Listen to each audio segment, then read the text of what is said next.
I'll start over. All right. All right. Yo, this your boy Solo, man. This is the founder of Solovision Cp, and I am the host of the What's a 9 to 5 podcast. So, I want to explain a little bit like how the actual podcast came to be. So, basically, I'm one of those people that worked mad jobs, always had a job, worked this, that, and the third, security, valet, delivery driver, cashier, this, that, and the third. So I had a whole bunch of jobs basically, right? So I don't really like the 9 to 5 field because of how they really treat people. From my experience, it was unfair. We were just treated like a number.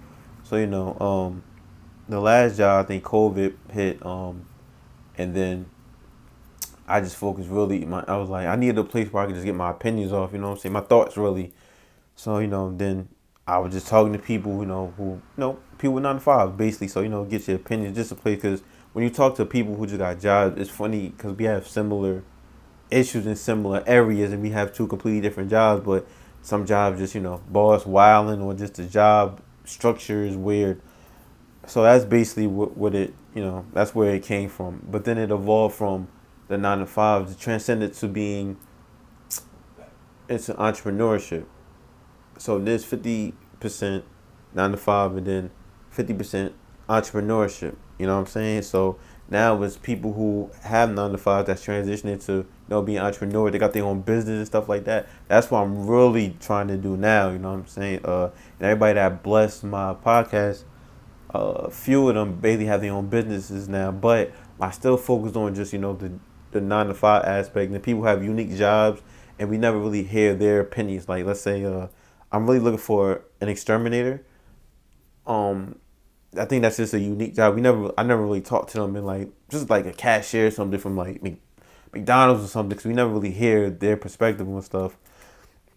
And just a really like just dope jobs too. You know what I'm saying? Every 9 to 5 job, not trash or horrible, but all the unique ones, I kind of they never really get to talk about it. You don't got to be on like a super high platform. Just have a casual conversation with them and stuff like that. And you find out a lot of information.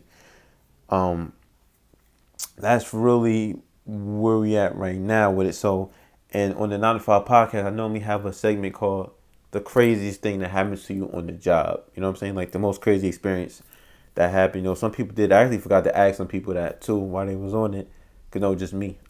So, and I did like maybe two, but also too, like a lot of people ask me, what do I do? I'm actually a creative advisor.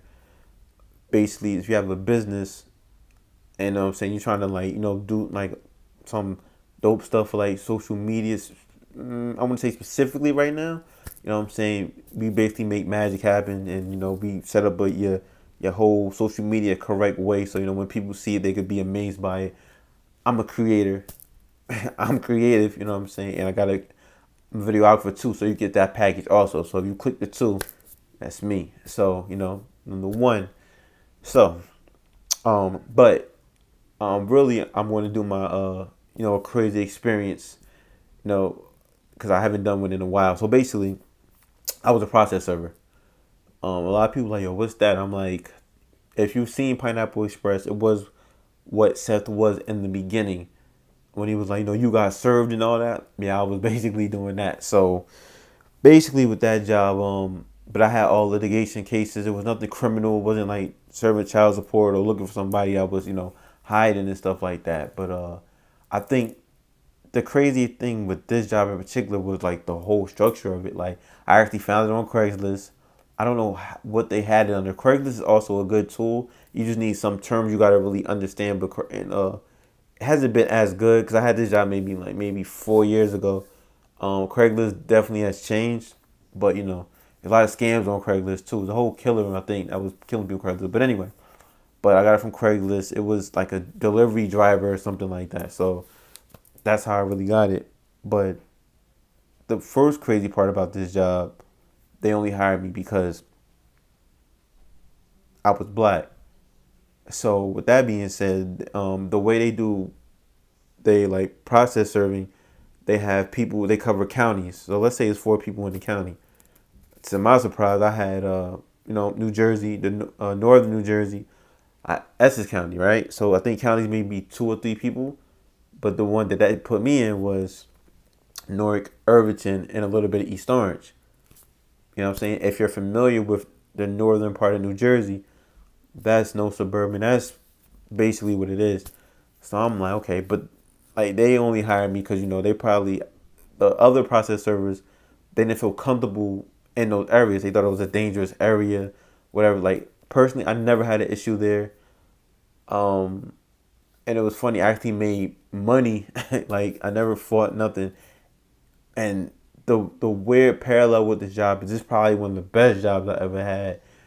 Um, but also the most mentally confusing because I never first of all worked with 95% white people, what I'm saying, in a corporate setting, like corporate lawyer-ish setting. So the way they are racist is very different. Like, yeah, you could check them, could beat them up, but it's a different way they do it. You know what I'm saying? It's because I was actually making the most money, and it always reminded me of when Sean, was it the Wayans brothers? That episode when I think Sean had that job and they only hired him because he was black. I never understood that, so I worked that job.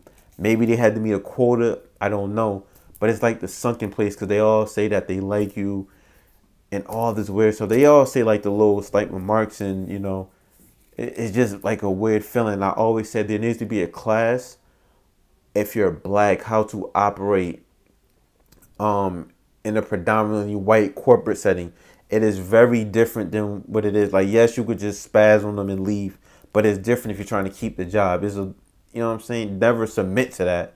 But there needs to be a class on just what to be aware of. You know what I'm saying? Because that was very new to me, but it was just weird. But mine is them me being only black, and they basically wanted me in the hood. That's really what it was.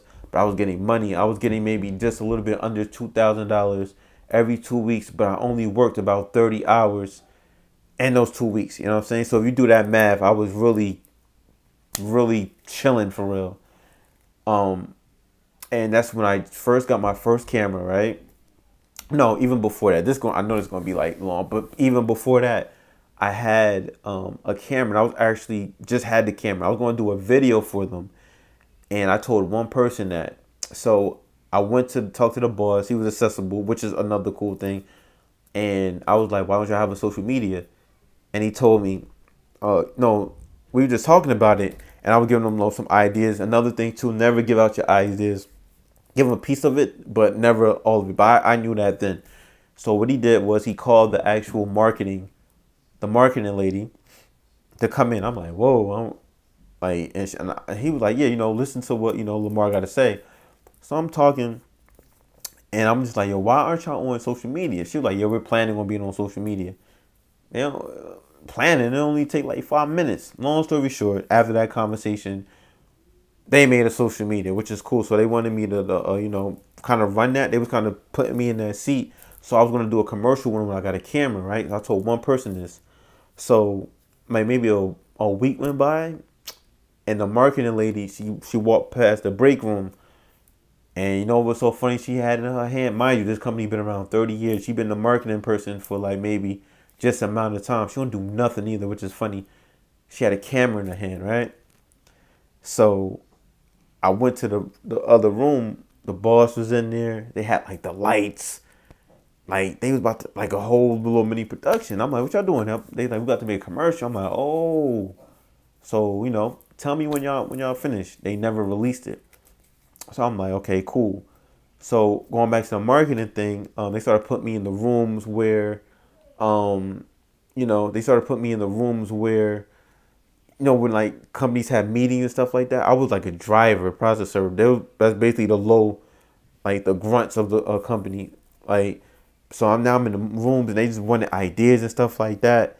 So, I'm giving them ideas and stuff like that. They never made me somebody marketing, but I started kind of not doing my process server job. Kind of like late, cause I wanted to get into the marketing part of it.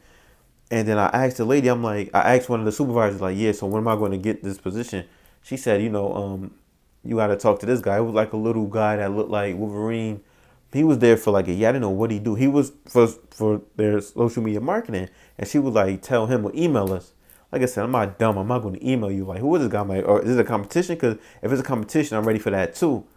Never did it. But long story short, I started not doing the process service like that, and I started focusing on the marketing.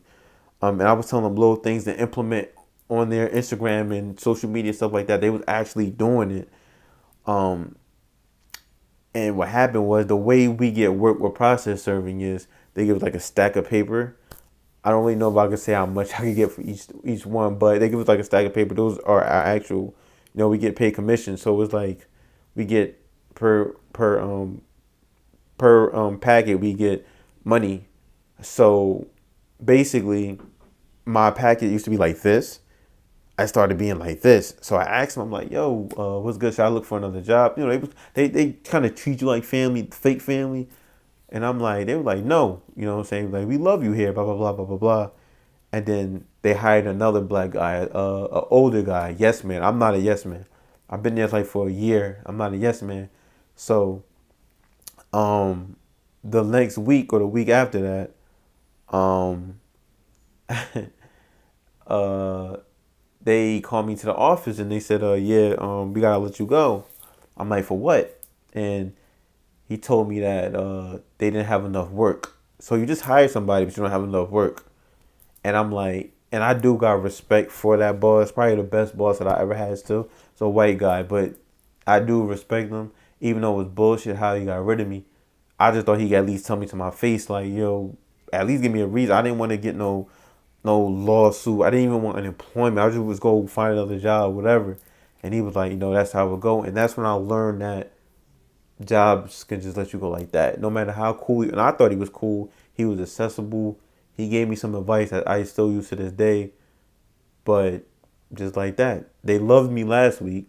But then you hired another black dude, yes man, got rid of me and gave me a bullshit excuse. And that's when I learned, like, yo, 9 to 5s are crazy, bro. And it wasn't a traditional 9 to 5, but I was 9 to 5 mode. You know what I'm saying? So, but for the process serving go though, I thought that whole sunken place vibe was just kind of crazy. The money for me was good. The vibe was fake. The racism was real. The love was not. But process serving definitely was cool. It was a cool job. We got 3 days to do one. So basically, I was just chilling, bro. But the thing is, though, since I knew, another thing is I was getting smarter. So if I knew what I knew then now, I would probably be a millionaire because I knew a lot of houses that was foreclosed. You know what I'm saying? If you get my drift, and everybody in real estate now, so I would have been the plug for real. You know what I'm saying? I didn't know because people used to come to me like, yo, why, like, is that house vacant? I'd be like, yeah, were you asking me for this stuff before? I didn't know. So many people came to me. I didn't even know. So you see people taking pictures of houses and stuff, like, yeah, man, they getting money, something. Well, I don't know about now, but they didn't want a real black person at that job, man. That's really what it was. I think overall, I think they just had to meet a quota and being in a quota at a job, I think is crazy. At that job was just a crazy experience in itself. Everything was surreal, really. Like, I was cool. Like, it was weird, you know what I'm saying? But, and this is, I got like video that I know I can't even do because they probably sue me, but it was a grown man, like, really built, and it was an Italian guy, basically, like, old, gray hair, maybe like a rock star back in the day. He was kind of on his deathbed, and I think they had a rapport, and I couldn't believe he called this black man. He called him Sabo. Now, if you know your history, you know what Sabo really is. You know what I'm saying? It's a racist cartoon. But he said that to his face, and I thought that black dude was going to knock his ass out. He was like, no. I'm like, yo, and that was surreal to me because he didn't check him. He just let him say whatever. But yeah, you know what I'm saying? That was just crazy. That's why I'm like the surreal thing. I've never seen somebody just sit there and get racially attacked verbally and just kind of justify it. But that whole thing was crazy though. I think that was the craziest situation I've been in. But yeah, man, this is a solo. I'm saying the 9 to 5 podcast is coming back. I know I've been gone for a minute, been rearranging and refining stuff, but I'm back. You know what I'm saying? Especially if you see me here, then. But yeah, man, check the if you haven't checked out the old podcast though, 9 to 5, check it out on the Instagram. We it's low right now, but I'm back. You know what I'm saying? Back focused. And just rock with us, man. You know what I'm saying? A lot of stuff coming on the way. The energy good right now. 2023. About to get a lot of dope guests. Money, you know what I'm saying? Cool. People that might actually shake stuff things up. Rock with me, man. Rock with me. I'm the one. You know what I'm saying? Back. That was 15 minutes.